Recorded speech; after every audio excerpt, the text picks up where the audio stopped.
Alright everyone, I'm going to go over all the tools I used in my do-it-yourself timing chain replacement on my 2010 Chevy Traverse with the 3.6. Of course here, got a couple of Harbor Freight jack stands and a Harbor Freight jack, nothing exciting there, but definitely need two jack stands and a jack. Of course, I went through a whole lot of shop towels in the back there. I don't know, 40, 50, 60 of them, whatever. Make sure you have plenty of them.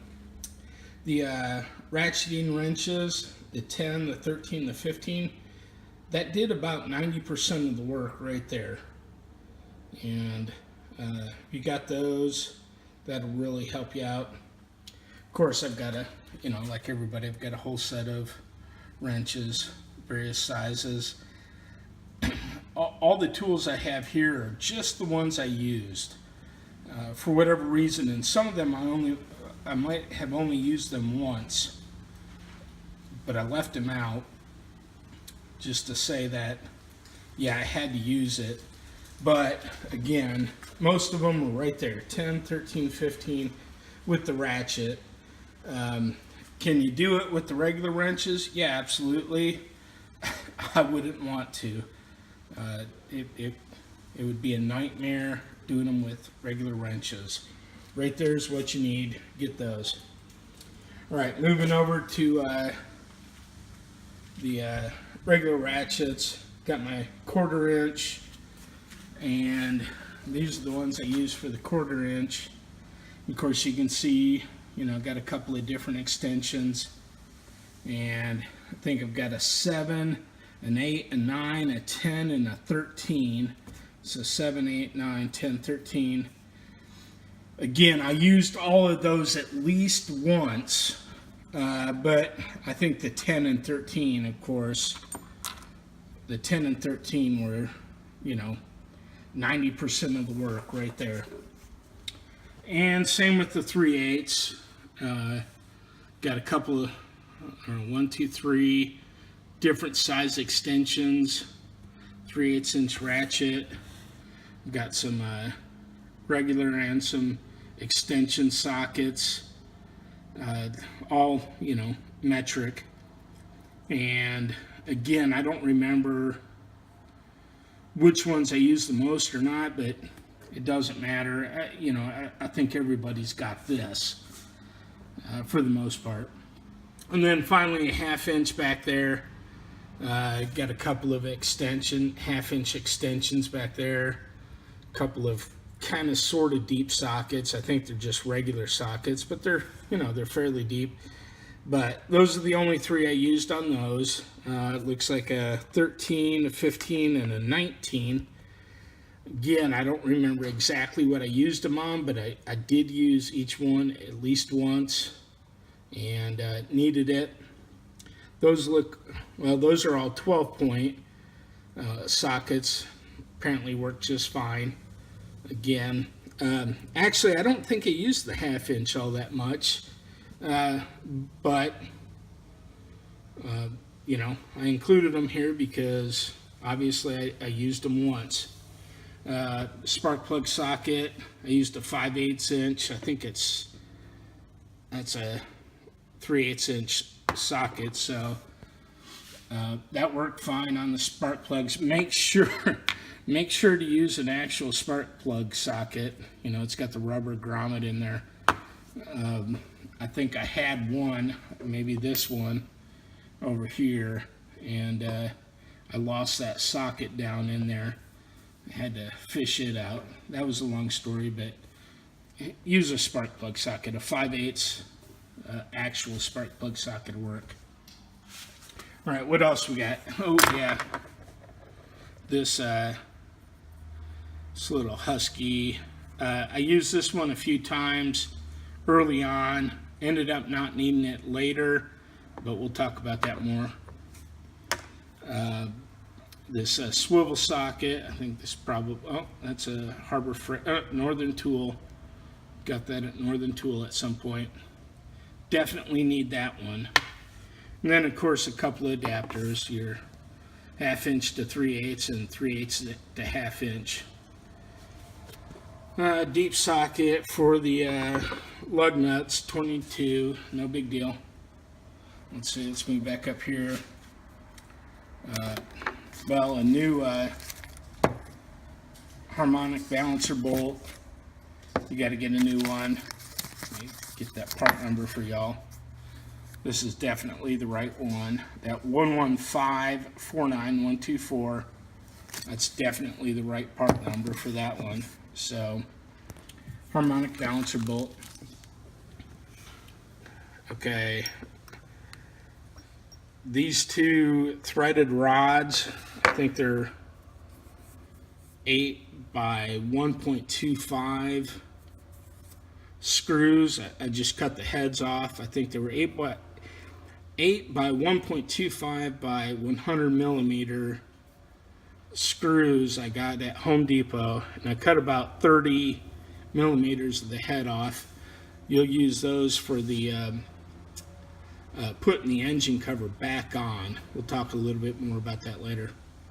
Of course, as you've seen in all the videos, the 3-inch 3-jaw chuck. That one, Harbor Freight, of course, pretty standard, and you'll need that for the harmonic balancer. All right, let's move into some of these other tools that I did buy. Right here, we've got the 77080 harmonic balancer socket. I went ahead and picked up one of these. I never used one before, but I wanted to see what it was like. And you can see when I'm slamming it around, this thing's like a solid chunk of steel. It's heavy. It's, you know, when you put it next to that other, you know, impact socket, it's not even a contest. This thing, I don't know, 5-10 times the weight of this one. You wouldn't believe it, but this thing's a huge, nasty chunk of steel. And all I can tell you is with this and an impact wrench that we'll get to here in a bit, the harmonic balancer bolt came off. It just spun off. It was almost scary. I couldn't believe that would make that much of a difference. But with an impact wrench, I get it. I understand the physics behind it. But to actually see it in work compared to a typical so-called heavy impact socket, it's a world of difference. So that's a definite one. You need to do this job, or you don't need it, but you know, waste your time trying to work off that harmonic balancer bolt if you want. Another special tool is that EN46106. This particular tool is just a little stop for the crankshaft. You pull the starter out, you reinstall this in the place of the starter with the 2 factory bolts, and it engages the crankshaft, and the engine won't rotate with this in place. I mean, at all. That thing engages the crankshaft perfectly. The crankshaft won't move a 1/10 of an inch. It's pretty incredible, and that will really help you with this job. I would say this tool, the harmonic balancer bolt socket, and these tools in the back are probably, well, and one more, are going to be critical for this job. All right, this is the EN46105. Of course, remember this one's EN46106. This is the 46105 kit, and it comes with that tool, another 46105, but I think one of them's like 46105-1 and the other one's 46105-2, because you can see the holes aren't quite the same. But that's okay, you'll figure it out, and I'll talk more about that. And then I don't know what this one was for. It was for a different application, or maybe it is. I can't remember. It doesn't matter. You'll figure it out once you get in there. That's all I can tell you.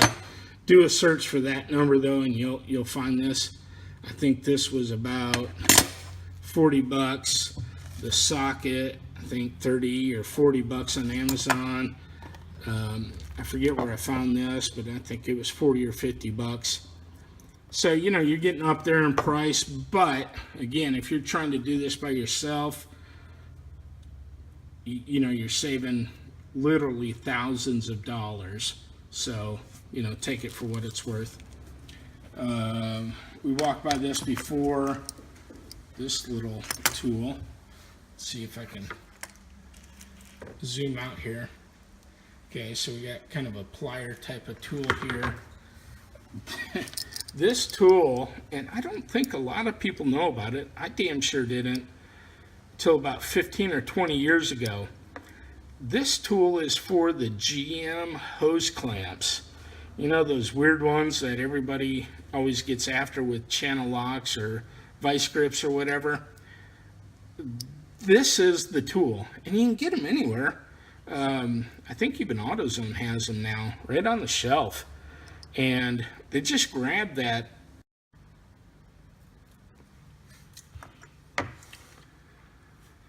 Okay, this is for the hose clamps on GM vehicles. Maybe other ones, I don't know, but I know this one's GM. And, you know, the hose clamps like on your heater hoses, that sort of thing, your radiator hoses.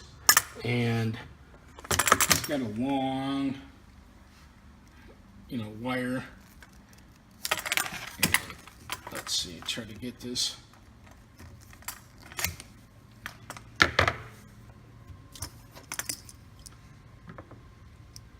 So anyway, they got these everywhere. AutoZone, I think, has them on the shelf.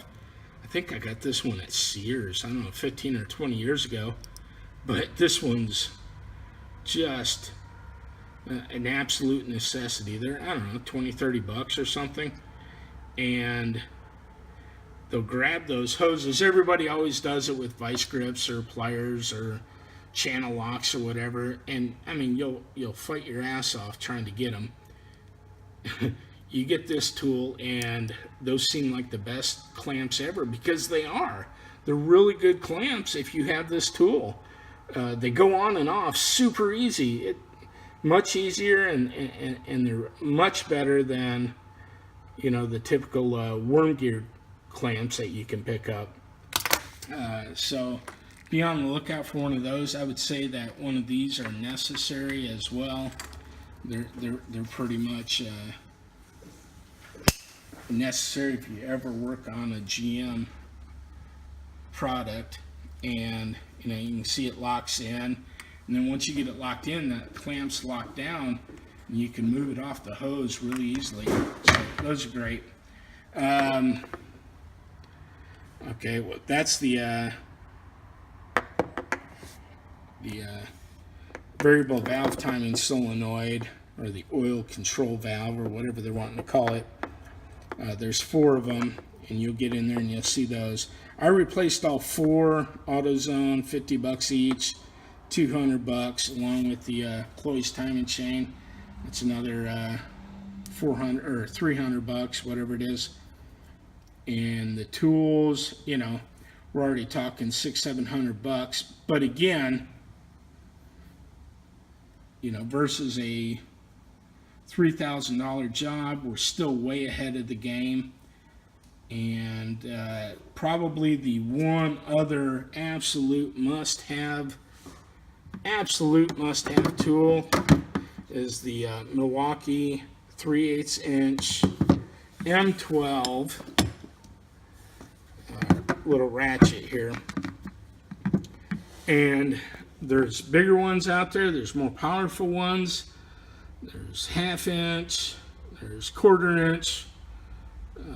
There's the M18. There's all kinds of different versions of this, but you want this M12 3/8 inch version, just because that size right there is perfect for this job.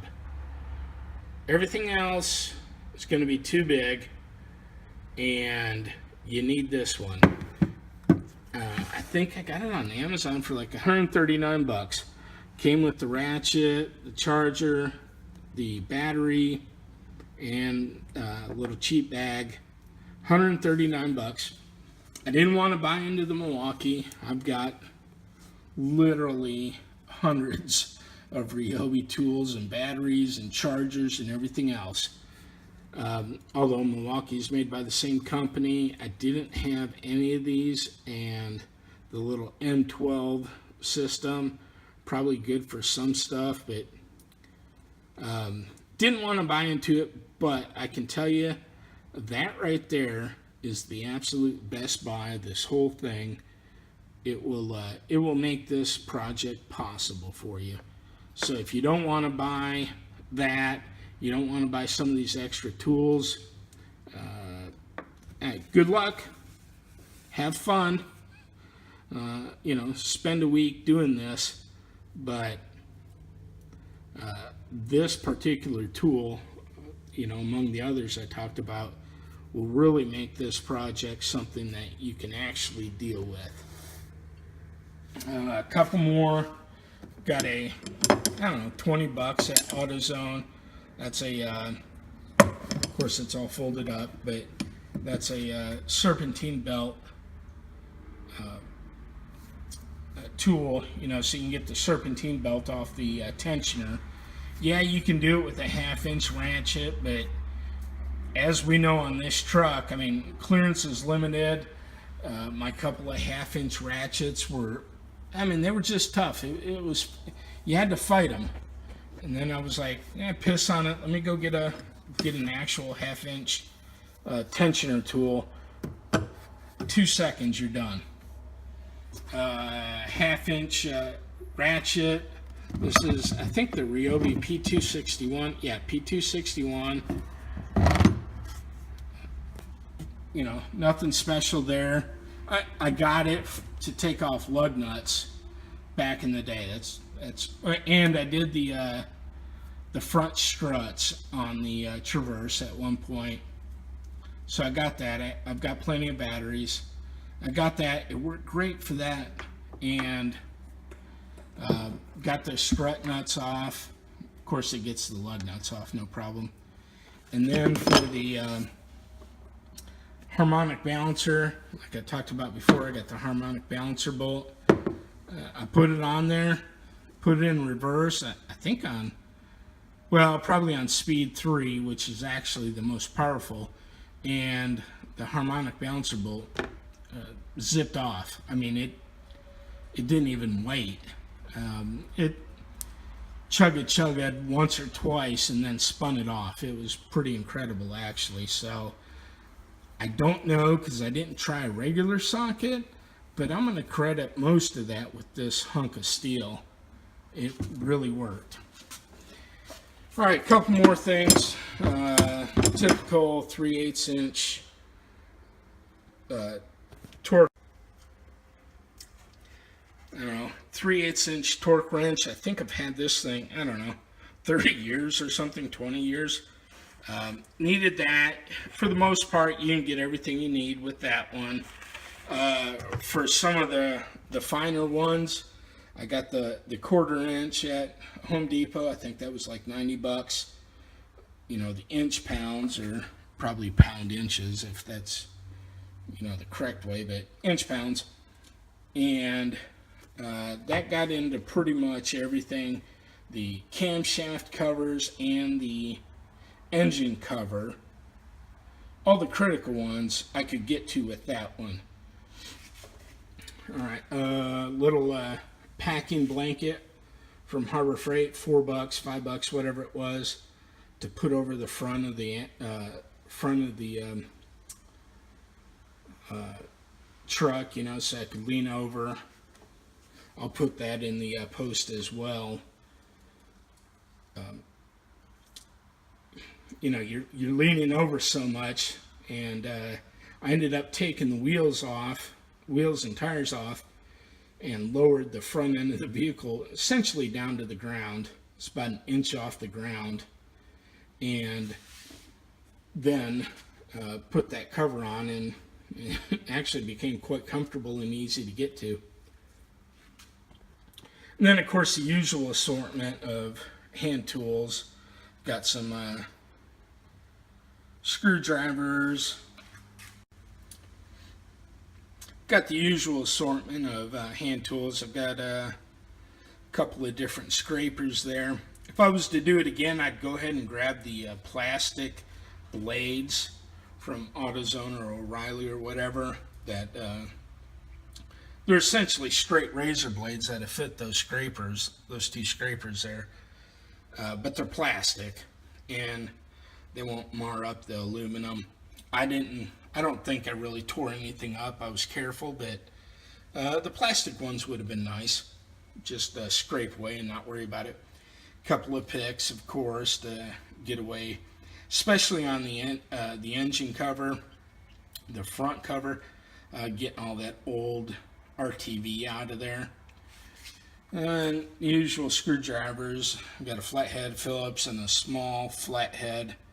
The small flathead mostly I used for the electrical connections, like on the coils and sensors. And let's see, I've got a couple of magnetic pickups and an inspection mirror. That helped quite a bit, finding bolts and making sure I was looking at stuff right. But once you do, I can tell you, you know where they are, and you just feel them, and you go after them. So no problem there. Let's see, little Ryobi LED light, and little flashlight in case there's just not. I've got a real nice place here. I'll try to make a quick video. I've got a lot of light in here, but still, even with that, I need a little bit more help. And I went ahead and picked one of these up from Amazon. This little retainer kit comes with the retainer tool and the replacement little plastic clips. I think this kit was about $20 or something on Amazon. You know, so when you take off all the trim pieces and the wheel well trim and all that, in case you mess them up, you can get, you know, you can put them back in. But really the tool was the necessary thing, and you can get those off the shelf at AutoZone or whatever. They're actually pretty handy. You know, like most of these things, that the special tools I've talked about, can you do it with a screwdriver? Can you do it with a regular socket? Can you do it with a wrench? Yeah, you can. But you're going to be there for the next week. So if you don't want to spend the $130, even though you're saving $2,000 doing it yourself, if you don't want to spend the $130, you know, on the Milwaukee ratchet, well, don't, but you're not going to have a good time.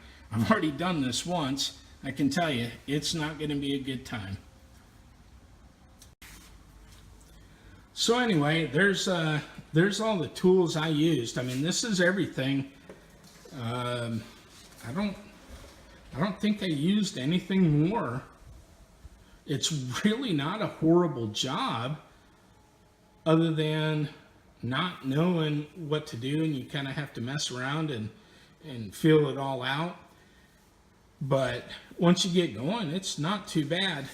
I said I wanted to talk about these. I replaced those, the variable valve timing solenoids, actuators, the oil control valves, whatever the hell they're calling them online. Those screens, you can't really see, but those are actually screens in there. that are trying to keep debris out of them. Mine weren't too bad. I mean, you can see they're not too bad, but you know, they're not great either. But on a few of them, I took the screens off and I put 12 volts to the two actuators, and if you take the screens off, you can see the solenoid actually moving. They were pretty weak. All four of them were pretty weak. And I did clean a few of them with like some brake cleaner, and they freed up and they started really working well. But for 50 bucks each, I went ahead and replaced them. Once again, you're in there, you know, do what you think you need to do, but you know, you're saving so much money doing it yourself. It just wasn't worth it to me. Okay, here's my work area, basically where the old Camaro is sitting. That one's pretty much original, 91 Camaro. It's been in the garage since 91. And this is a new house. There's the Colorado that replaced the Traverse. But you can see I've got quite a bit of lighting. I know with the backlighting out there, it's going to be kind of hard to tell, but I've put quite a bit of lighting up there. So I had a real good workspace. The Traverse was right there, and I had quite a bit of lighting. I had the scaffolding. I'm still working on my back cabinets and everything. But the scaffolding there, that's where I had all my tools and parts and everything, and the front of the Traverse was right there. So very easy to work on. Good lighting, and really, oh my gosh, my flag fell down. Sorry about that, everybody. I'm a former, well, that's bad. I'm gonna clip that. Okay, took care of that flag and got it into an appropriate place, but anyway, I had real good room and everything, which I think was a big part of the success of this project, and good lighting. So there's all my tools, you know, I'll talk about those. Jack stands, jack. Someday I'll get around to painting this floor someday soon. Anyway, so that's where I was working, did all the work, you know, did it with the two jack stands and the floor jack, and I'll put some pictures in that kind of show how that worked. But overall, not too bad of a project.